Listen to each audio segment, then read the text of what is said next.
So I'd like to welcome you all to the Cancer Center seminar series. It's a real pleasure to introduce, he's got his back to you right now. But Mahmoud Khalifa. Mahmoud is the director of, or the division leader of Anatomic Pathology in the Pathology department. And he, just a little bit of background, he got his medical degree from Cairo, Egypt, and subsequently received his master's degree and PhD in pathology. I don't have any of those. Continued his training at the University of Oklahoma, George Washington University, Georgetown, and the Armed Forces Institute of Pathology. So he is extremely well versed in pathology, in anatomic pathology, and he has had just an amazing career. He joined us when? 2 years ago? A year and a half. Year and a half. I rounded up. And so, what I want to emphasize is when he came to us, he fundamentally redesigned how the pathology department is put together, and designed around a model of subspecialty. It does two things: the faculty members who are now in pathology have the latitude to be able to interact with people doing research because they'll have more time, and they also have a subspecialty so that you can consult with people who actually are a specialist in a particular disease. You know, we have a lot of omics coming out these days. There's no shortage of omics, but they need tissues in order to validate them. And pathologists need to be fundamentally involved up front in those kinds of studies. And so Mahmoud is going to talk to us today about some of the things that he's put together in the department so that people can access them, and I urge you all to do so. Mahmoud, thank you very much. Thank you. Thank you for the introduction, Jim. You summarized basically my talk. The whole subject of tissue-based research is very complex, and I just want to state up front that when I came here and saw how complex our system was, I decided to dissect the issue. There's a lot of noise, a lot of strong emotions about the whole thing, and I am dissecting it, and what we are going to talk about today is a very specific segment of that whole spectrum of tissue-based research, which is the access to archival material for research. I have nothing to disclose, and I will be using some cases in this presentation that are inspired by real cases, but they are not the real patients. So what I'm going to be doing today is to go over the current state of affairs, discuss with you some of the things that you already know, but from maybe our side of things. And I'm going to share with you some stories, and the objective is to bring you into our world, because I realize that sometimes researchers and clinicians speak different languages. And hopefully this will start a dialogue about creating an intelligent organization-wide solution that can help us all in what we are trying to do. And I will take this opportunity to present what I consider as phenomenal work done by our colleagues, members of the team here, and I will introduce them to you in due time. So when we talk about tissue-based research, I'm just trying to classify things to make things a little bit more meaningful. Let us assume that tissue-based research can come in two flavors: prospective and retrospective. And by that I mean prospective research is when a specimen is solely removed for research purposes and it is handled fresh. And in that scenario, you already know what the specimen is, and you are not expecting pathologists to give you any diagnosis. If this is the kind of research you are involved in, then you need to talk to Bionet. And I want to separate Bionet from anatomic pathology from the get-go here, because Bionet's mandate is very different from pathology. Bionet is an organization in a broad sense that is meant to help you obtain this fresh tissue for research when no pathology services are needed. On the other hand, if you conduct a retrospective research, you are tapping into archival diagnostic material, and that usually is not fresh. That is formalin-fixed, paraffin-embedded tissue, And in these cases, they already have a diagnosis, or you need a pathologist to make a diagnosis, and this is where you should contact anatomic pathology. So this is one way of looking at the big picture. Maybe another way of looking at it, well, we can look at research as clinical trials and non-clinical trials. And this is a big thing because the rules applied to clinical trials are very different.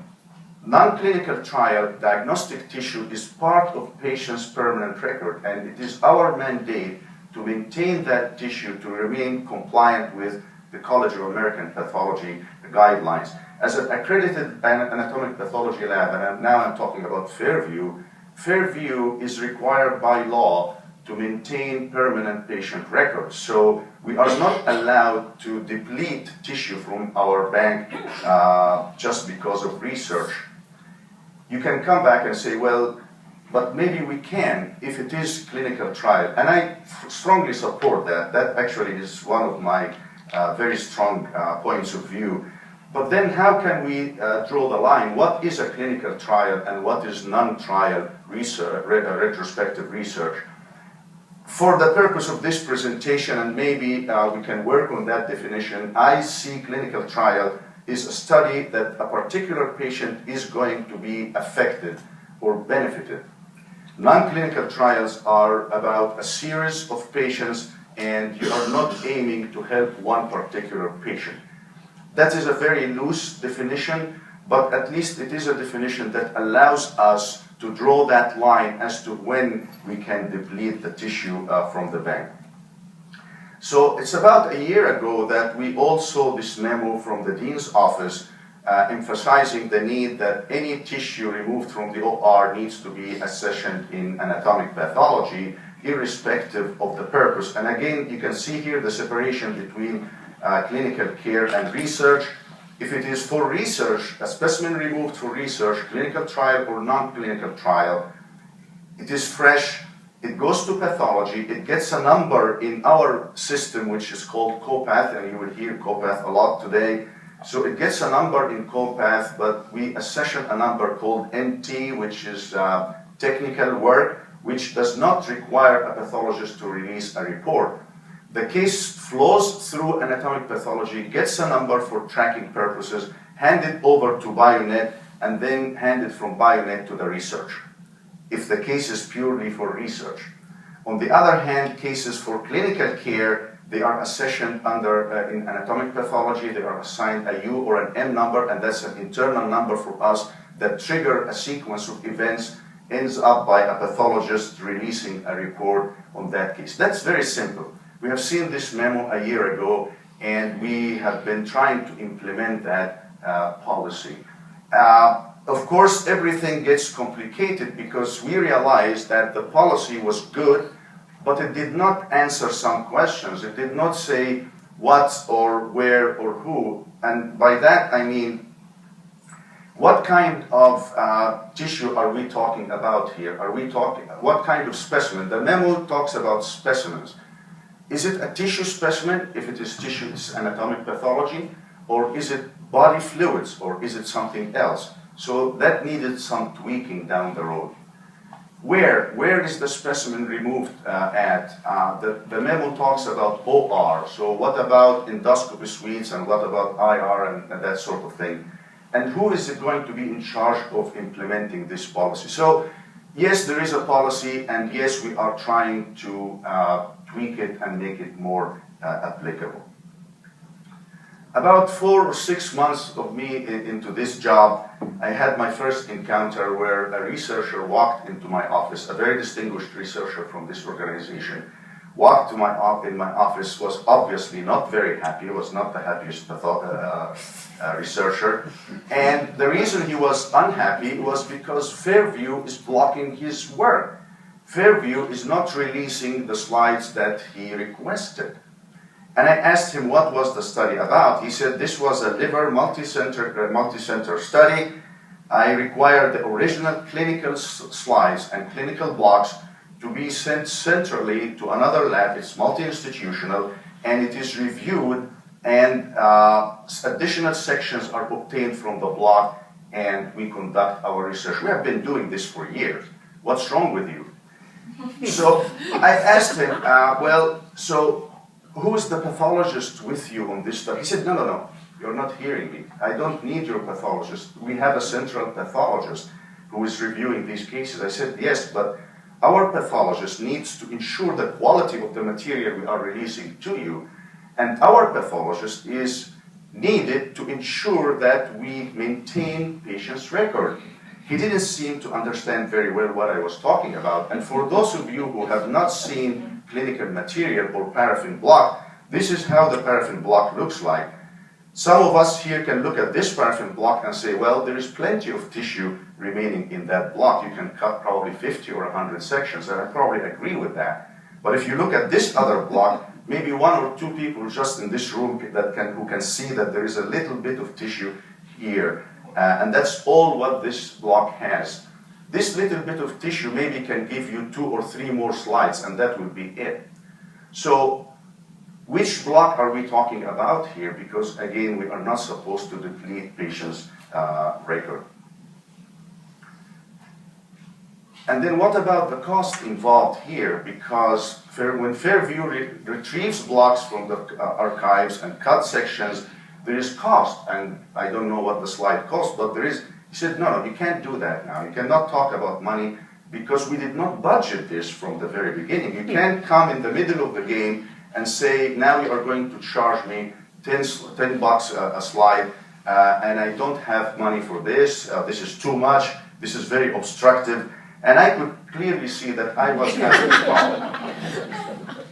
I am working in an environment that is very different from what I was used to. There was a problem because there was no pathology endorsement, and by pathology endorsement, we need to verify that there is an IRB approval. We need to verify the quality of the sections we are releasing, and we need to make sure that that we are compliant, and there was no oversight to ensure that compliance of maintaining patient's record. And there was no reimbursement mechanism, and there was somehow a pro bono culture in pathology. So pathology was supposed to be just releasing tissue and catering to every researcher's demand without being compensated. And to be honest with you, I looked internally in the lab, and there was not really a very clear process in our lab also to ensure timely delivery of these specimens. Let us dive a little bit more into what I'm talking about here, and let us think of yourself now. Pretend that you are on a review board for this study, and here is a researcher that is applying for this project. Let us read the proposal and see if you agree with this proposal. So this researcher is interested in somatic gene mutation in ovarian serous carcinomas, and they wanted to focus on BRAF. And in their study, they want to study V600E testing in BRAF gene. It will be performed on fresh tumor tissue. So the patient will be consented. We will take a sample from her tissue to submit it for molecular testing. But they also wanted to correlate the rate of mutation between pre- and post-operative CA125 in blood, which is obviously a very relevant question. But acknowledging that some of these patients may have received neoadjuvant therapy, so at time of surgery, you will not be able to see residual tissue. For these patients, they will wait until it is processed in pathology, and the pathologist decides which particular block has any cells at all, and they are going to use that cell for their research. What do you think of this proposal? And let us imagine that this proposal goes to IRB for approval. I think it's a very good, it's a very solid project, and it flows very well. It flows very well in your head now, and it flows very well in my head. And this reminds me, if I asked you, how do you drive to Chicago from Twin Cities? Well, I get on I-94 and I just hit east and I will get to Chicago. It flows very well. Here's a highway that goes all the way from Twin Cities to Chicago.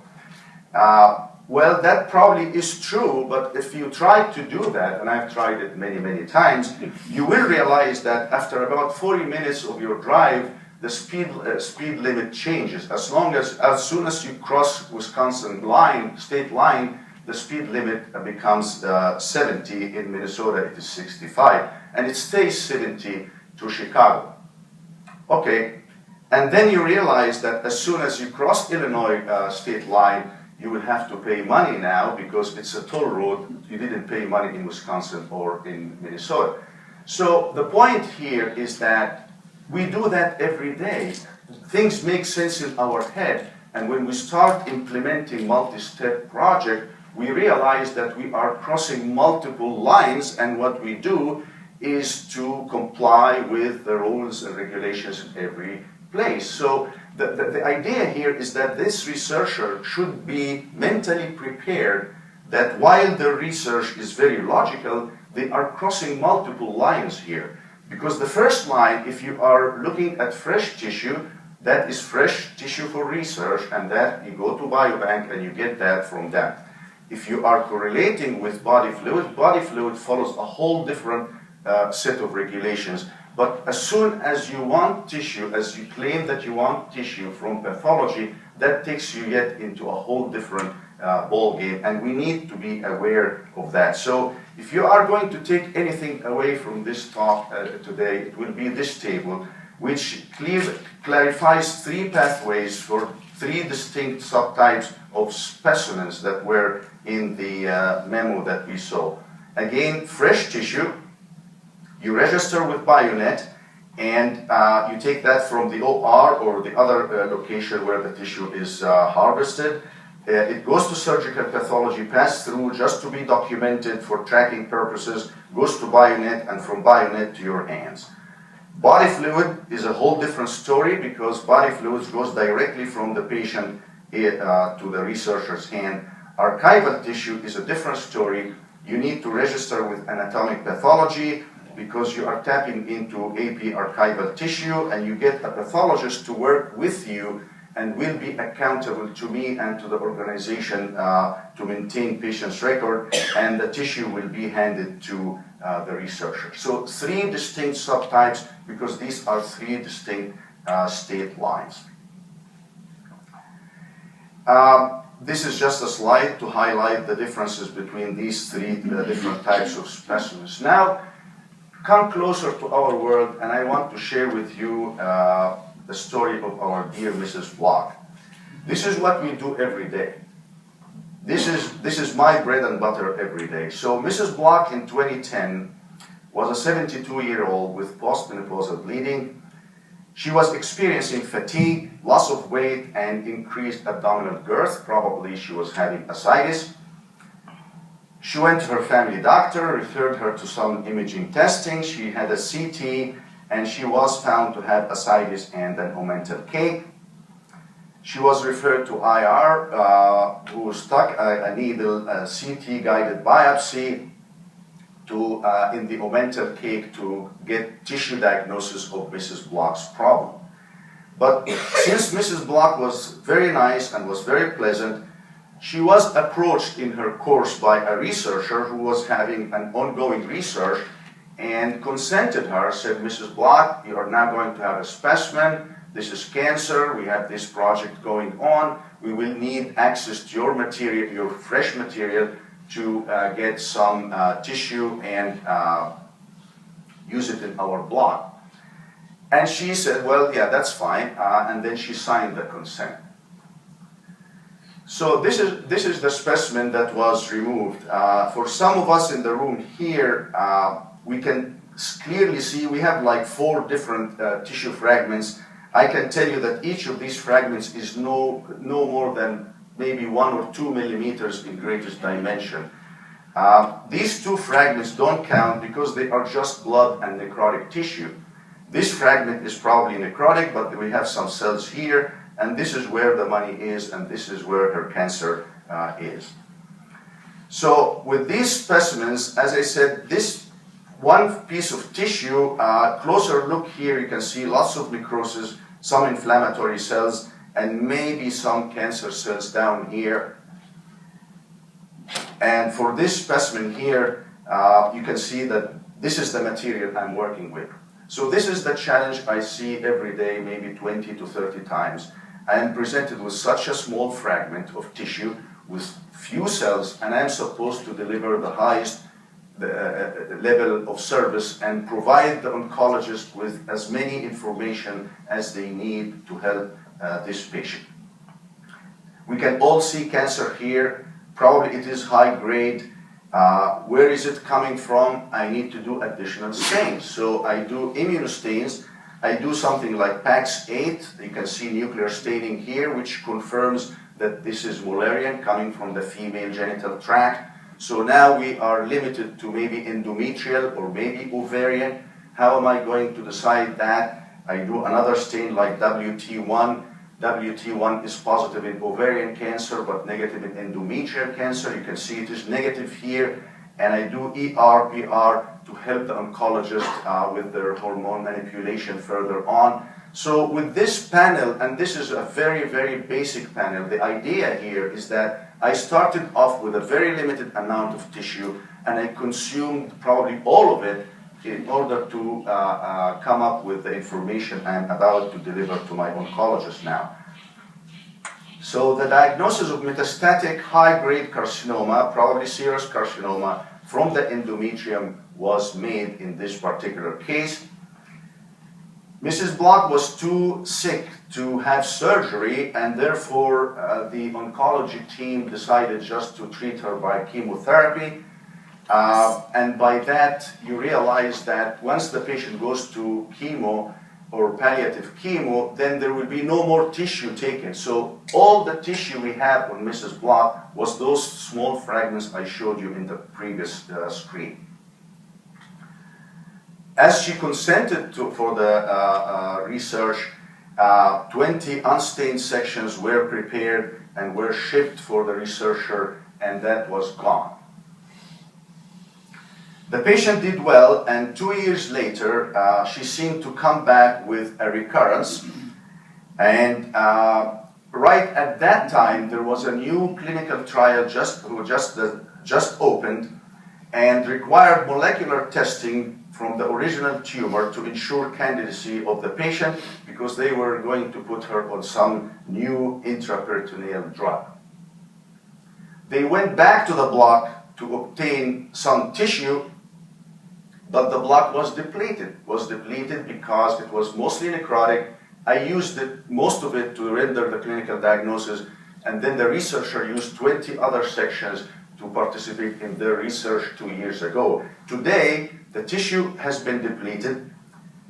She could not come back for another procedure. We could not get back more tissue, and therefore the patient was declined from her clinical trial, and Mrs. Block passed away soon after that. And I'm not saying that Mrs. Block died because she didn't have a chance to be enrolled in this clinical trial. Nobody knows that. I'm saying that she died without being enrolled in that trial. And she was eligible for it, and she should have been on that trial.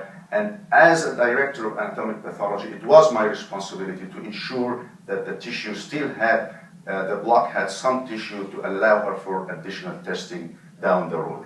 So the message I want to deliver today is that neither patient's consent nor IRB approval ensure full compliance. So many researchers come to my office and say, what are you talking about? I have an IRB approval. I say, yes, with all due respect, IRB looks into ethics issues from the patient's point of view and whether there is patient harm or not.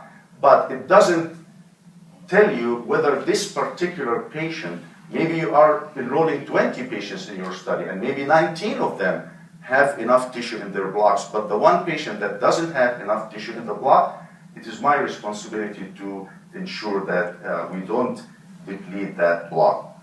And therefore, neither IRB approval nor patient's consent guarantee that you are going to have access to clinical material. Access to clinical material will be rendered judging the tissue on case-by-case basis. So, going back to the problem we had, we realized that I was having a problem, and I realized also that I cannot solve this problem on my own. I needed a lot of help. I needed help from a wide range of experts. Some of them are already in this room today. We pulled out our toolbox and we decided to work together to come up with a solution. And as a guiding principle, we agreed that our solution has to have these features. Our solution has to ensure high quality of the submitted material. It needs to preserve patient's permanent record and not deplete the patient's blocks. It needs to be efficient. It needs to be responsive to researchers' demands and needs, and it needs to be fiscally responsible to compensate our lab, and it needs to be sustainable. So with these guiding principles, I reached out for some leaders in the organization, and the first step they did was to look around, and they found this tool that already exists, OnCore, as part of the CTSI mandate. And we probably are all familiar with OnCore. And this is a system that is already in place, and maybe we can leverage that to help us find a solution to our issue. Many of you have seen this slide before. I borrowed it from the OnCore demo about the pre-award overview and how during the pre-award overview, OnCore generates a calendar, and pathology now wanted to jump on that calendar to try to find a solution. So here's the workflow that we developed, and it is still in the draft form. It is very,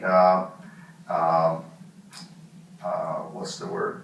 It's not complex, but probably the print is too small for you to see. The idea about this screen here, it shows you that it goes into two phases, the pre-award and the post-award. And it involves three teams working in tandem. Here's the research team, and this is pathology, and here is the Fairview Research Administration. And each one will be following certain tasks according to this flow chart. Let us focus on the pre-award phase here, and it starts from the first step when the researcher decides that their proposed research is tissue-based. So I hope that we get into this habit that as soon as you declare your research as tissue-based, you will realize that this is something that we need to involve pathology in, and the mechanism for that is you will answer a question in OnCore, and the yellow boxes here indicate that this is something that's still being developed. And we are working with OnCore team to have this question for you: is it tissue-based or not? And if it is tissue-based, are you seeking fresh tissue for research only, or are you tapping into clinical archival material, or maybe you are trying to do both? Once that box is checked, an email will be sent by the system to pathology, and pathology needed to create a generic account that will receive these emails. And pathology also is working on creating a new position which has been created already and will be posted this week or next week for a research coordinator in pathology who will be receiving this email. Once the email comes to pathology, a study pathologist will be assigned. So now you will be assigned a pathologist, and that pathologist is going to contact you to discuss the proposal with you and go into details of your ask in pathology and whether this ask makes sense or doesn't make sense. And once there is an agreement with the pathologist, we will need to sign an agreement with the Department of Pathology, and I will show you a draft of this agreement now, and this has also been developed. Once there is an agreement with pathology, this agreement will be uploaded in CoPath, and it will be available for you to use it later on. The system is going to notify Fairview Research Administration, who is going to check your IRB approval and is going to create an account for you. So as you can see, this part of the process through OnCore involved anatomic pathology and Fairview Research Administration. these are some of the roles that your study pathologist is going to work with you on. Will ensure that the tissue is not depleted, will ensure that because some of the, and I think some of the prostate projects that we are conducting now require processing of tissue in ways that are not necessarily the standard of care, and we are open to that. But who is going to ensure that every prostatectomy in that project is going to flow in this path in the lab rather than the routine? It is going to be your study pathologist. So the study pathologist ensures that your specimen will be handled according to the agreement that you signed with them, and we'll work with Fairview, if it is a retrospective study, to review the slides, select the proper slide and select the proper block for you. And depending on the amount of work involved and the role of the pathologist in the study, if it is significant enough that warrants academic acknowledgement, the pathologist, the expectation is for the pathologist to be acknowledged in the authorship. If it is a multi-institution study, if there is minimal work involved in pathology, then there will be a professional invoice, there will be an invoice for the professional services rendered. This is a chronic issue if involving pathologists in study. And our colleagues in the University of Calgary, Jim Wright was the previous chair, and Martin Trotter is the current chair. They did a very interesting study. They went to the Canadian Journal of Medicine and screened all articles, multidisciplinary articles that have pathology images in the article, and found out that 47 of these articles don't even have a name of a pathologist as an author. So this means that a clinical team goes to pathology, ask a resident or ask a pathologist out of the goodness of their heart, I need a picture of that particular tumor, and they take a photo, they give it to them, and it appears in the article without any acknowledgement of pathology. And they took that as an evidence of under-recognition of pathology. Frankly, when we read that article, I mean, these are our colleagues, and we, of course, suffer from that chronic problem, but we felt that we needed to respond to their article, because the role of pathologists is not just about taking the picture. The pathologist generates the data, annotates the tumor for you, and works with you on collecting data, collecting information, and ensuring the solid pathology in your article. So it is not just 47% of the articles that are not recognizing pathologists. The problem is a lot more than that, and it's actually underestimated, because clinicians take informations and researchers take informations from EPIC and collate them and publish them. So here's an example of the draft. Here's the draft of the pathology agreement, and you can see that the agreement basically talks about 4 different services that you will be asking from pathology. Are you just collecting data, or are you asking for technical work? And here's some examples of the technical work you will be asking, and you may add some details here. If you are asking for professional services, a pathologist, what level of services will you be asking? Is it just a pathologist that will do on-site assessment for you? Some of the studies need a pathologist to be there at the time of acquiring the specimen. Or are you asking a pathologist to select the slide for you? Or are you asking for a full report on the case? Some other services that are being requested frequently from us are regarding shipping and handling of these specimens. So this will be the agreement that you will fill up at the time of application for the study. It will be agreed upon with your study pathologist, and it will be uploaded on Encore, waiting for the study to start.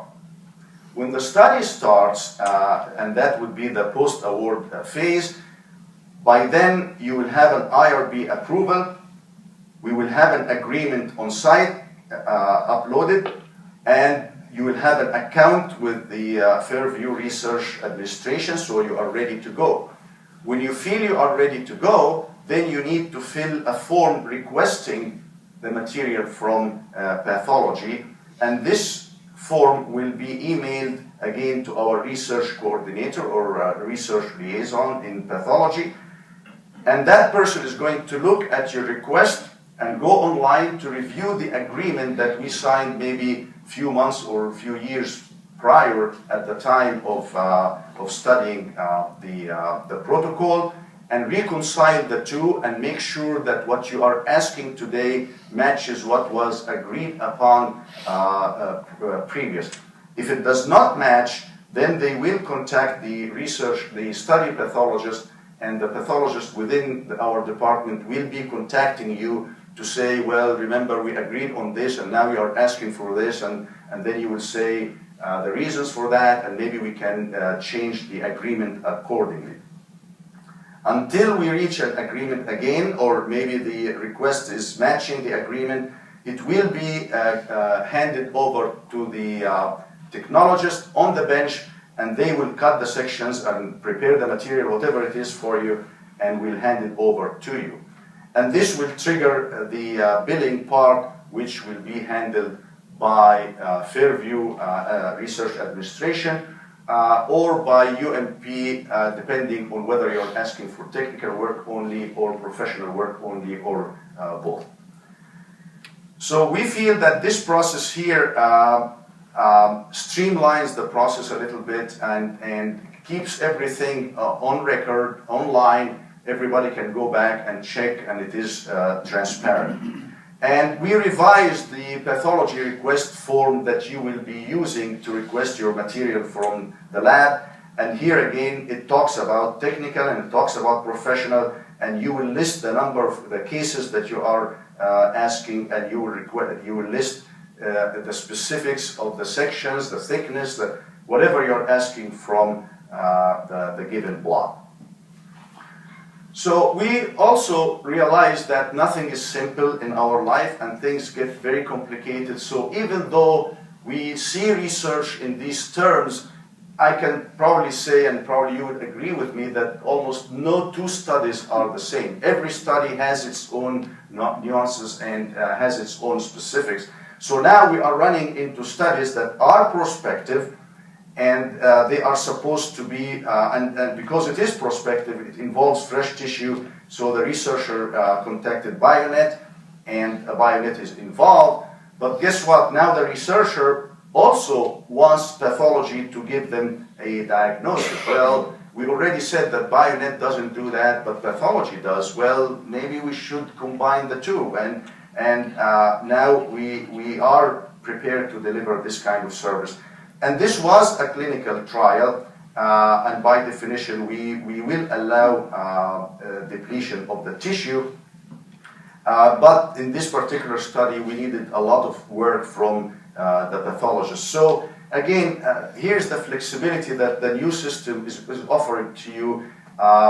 We should be flexible. We should allow for all the permutations. And if there are pathology services needed, there will be agreement on the fee schedule, and Karen was just telling me that she's working on the fee schedule for research, and you will be presented with these upfront, so we don't run into that situation where we ask for reimbursement down the road. From the pathology point of view, this is how we see the process. There is a request phase, there is an approval phase, and then when the study is awarded, there is a technical phase, and then we have to when we release the tissue, you have to remember that every time we release tissue to you, we have to refile it back. So we recognize the tissue internally in the lab in these 5 phases for our personal management in the lab. So some of the work that is still in progress, we are very close to finalizing the agreement and finalizing the form.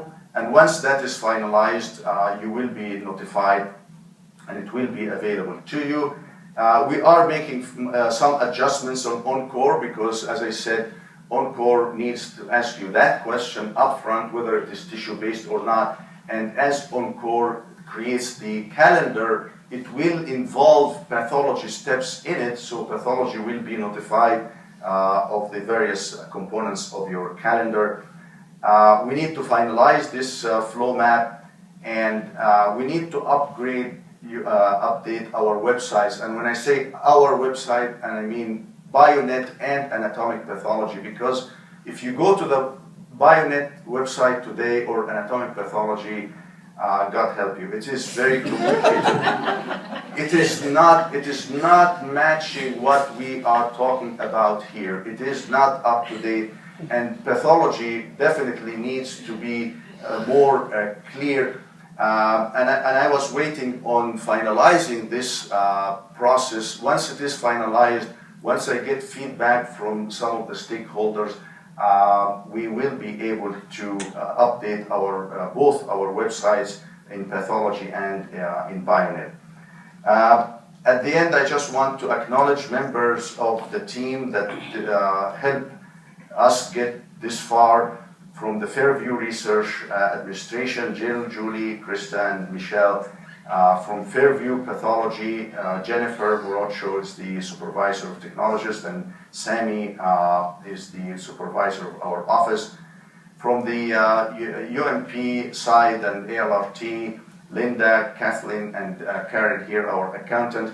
As you can see, the process involves so many aspects, and it is so diverse, and it needed the input from various people. And I need your input as well as to how do you see this flow. And I'm walking into this with the assumption that every study is registered with on Encore. Of course, if you are not using Encore,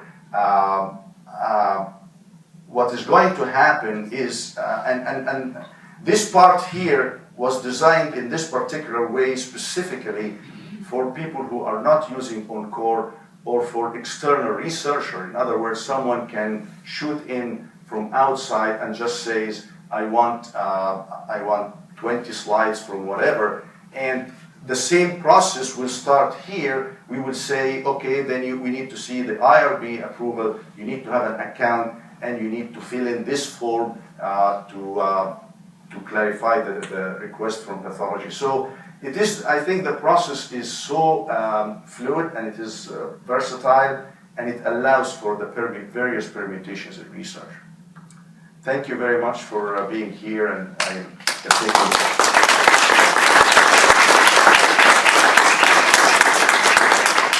Thank you. Other questions? No, that was great for putting that together, and I think having a structure on tissue access is incredibly important for us, because I think, as you pointed out, we really didn't have that. I do have a question about an issue you brought up in terms of how long you have to keep the material legally. And the reason I bring it up is I was at a presentation recently from one of our colleagues at the University of Michigan. They ended up, as they were going to throw away blocks after the legal time it was required, they actually ended up creating a tissue microarray of everything they were going to throw out, and linked it to a clinical record and made that available to the investigators. So I thought that was actually, and that, so the material was 10 plus years old, which is, for some people, it's very important to have specimens that are that kind of duration, because the follow-up will be known. Of course, that leads to a whole other question about how do you link to clinical outcomes. But nonetheless, when you said you didn't want to bleed blocks, but at some point you're not going to keep them anymore. And I wonder if there's any reach-through, a way to keep those tissues for research purposes. Excellent question, of course. Maybe, Chris, you can answer us about the question about the requirement. How long are we required to keep the tissue? 10 years. Yeah. So 10 years. What happened, our system here, after 10 years, when Fairview doesn't have to keep the tissue any longer, the tissue is transferred to us here in UMP, and we keep the blocks here. Scott? Yes. The microphone. I'm next. Yeah. So the older blocks, older than 10 years, are kept with us here on campus. There is a process involved because we don't want to keep.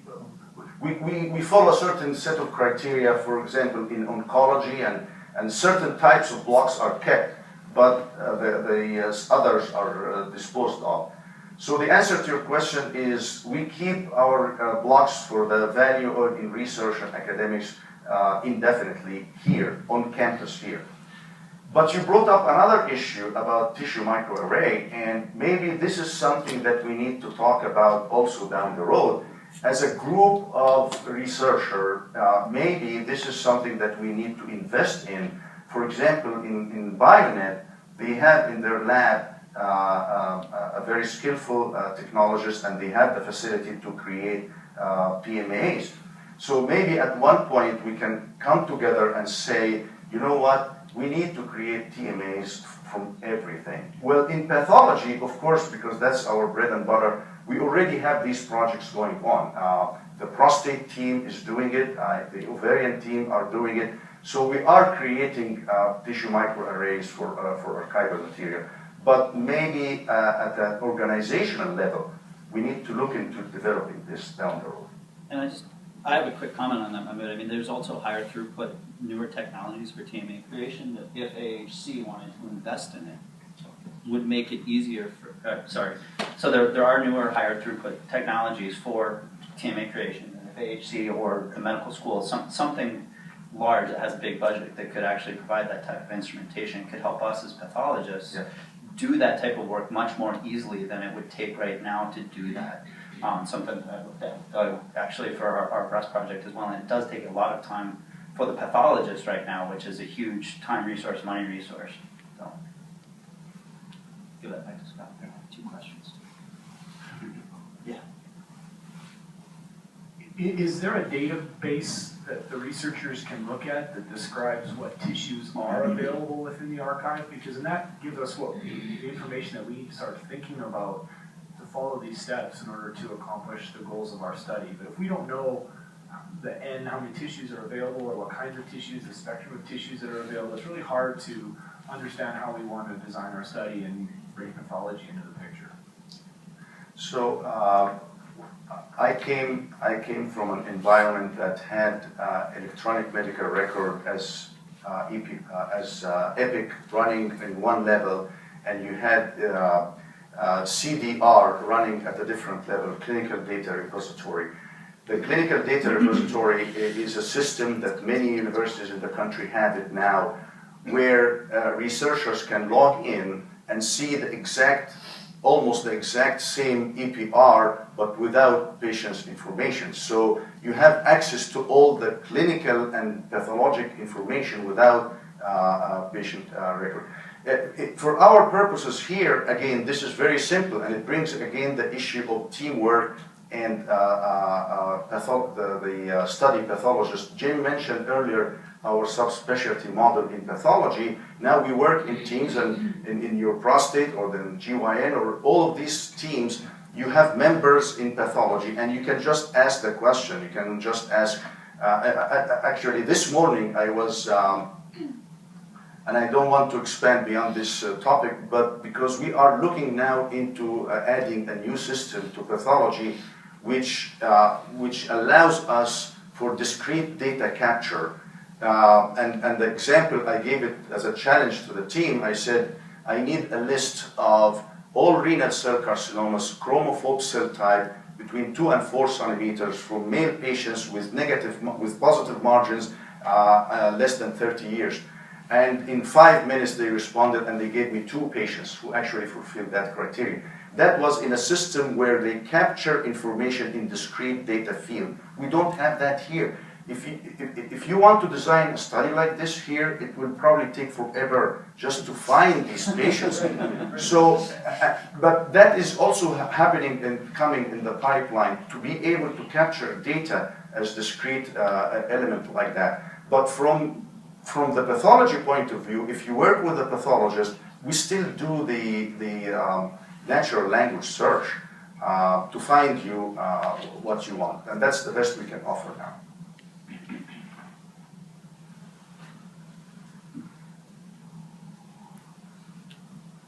So since I actually have a number of the important people in the back that are kind of can answer this question, one of the things I'd like to hear you discuss about is, as these discussions have evolved about the interaction between anatomic pathology, our various histology sites across the Fairview system, and BioNet, my question is there a plan or have there been discussions for how to have interaction between those two laboratories? And let me expand on why I'm asking that question. So there could be studies, undoubtedly there will be studies where the types of material, the types of cuts are going to be significantly different than simply getting, say, 10 4-micron unstained sections to do IHC on.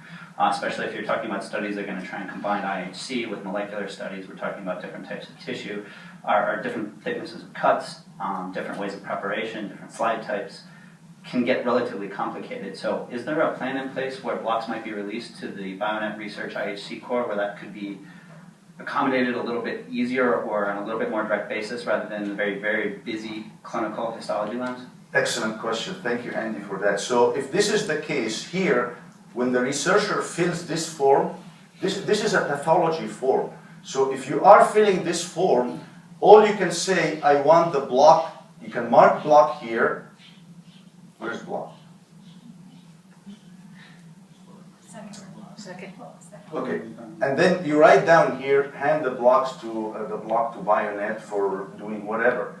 Okay, so your study pathologist will make sure that that block is only a representative. It's not like our Mrs. Block story, and we'll release it to BioNet, and BioNet can help you with whatever you want to do with it. Absolutely. So that leads right to question number 2.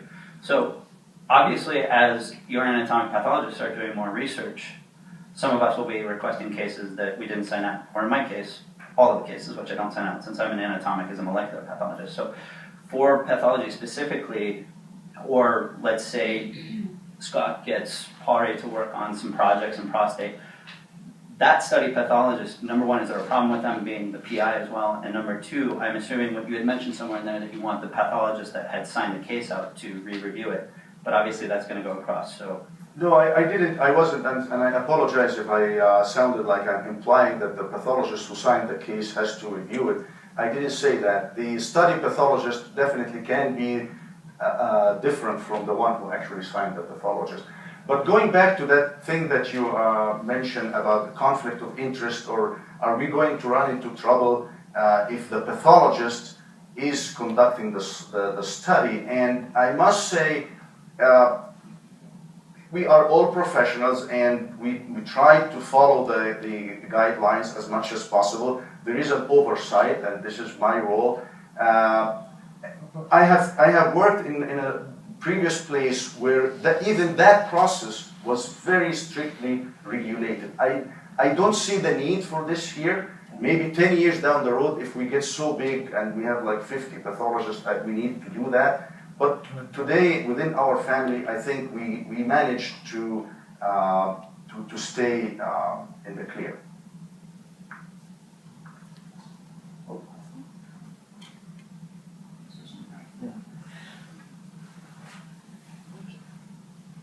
Thank you for this talk, because having been, as you already know, a person that's trying to navigate this makes things just a little bit more clear.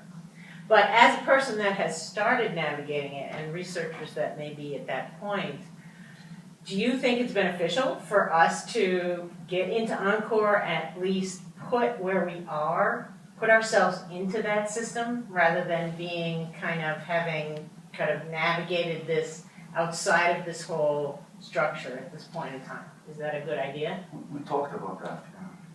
Yeah. At this point, only certain groups are using Encore.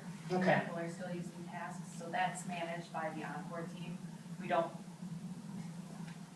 don't want to just tell everyone, sure, start putting your studies into Encore. It's a regulated process. Okay. Are you using Encore for? No, for any no. Okay. I've actually been working with Dr. Khalifa because I approached him originally Okay.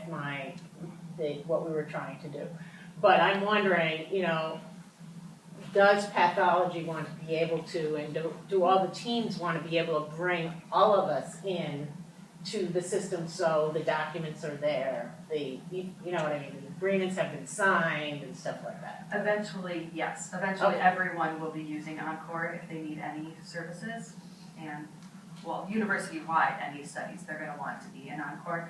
Right now, there's a transition from tasks, I don't know if you're familiar with tasks, into Encore, but it's very regimented, so we don't wanna just tell everyone, sure, Start going in, and you okay. won't want to do that either, you'll want training. So can I just have you expand on that? So, sorry, as that transition of tasks into Encore, so basically for the next period of time, I'll let you answer what that period of time is. Those who have active tasks protocols should continue to use those. To use tasks until directed otherwise. Okay. Yes.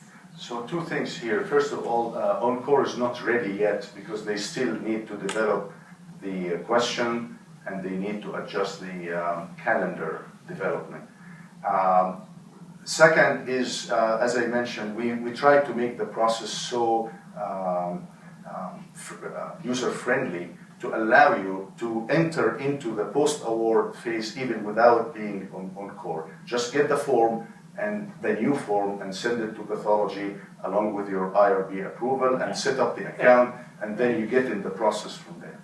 And then my second question was, when you put in your CPRC application for that process now, of course that's changing now, and there's now a committee prior to the CPRC review for your IRP application. They do ask you if you want to put your patient accruals into Encore or REDCap. So as someone that's just dealing with tissues then, probably makes sense hearing what you said to go into Encore. That's the whole thing. Okay, thanks.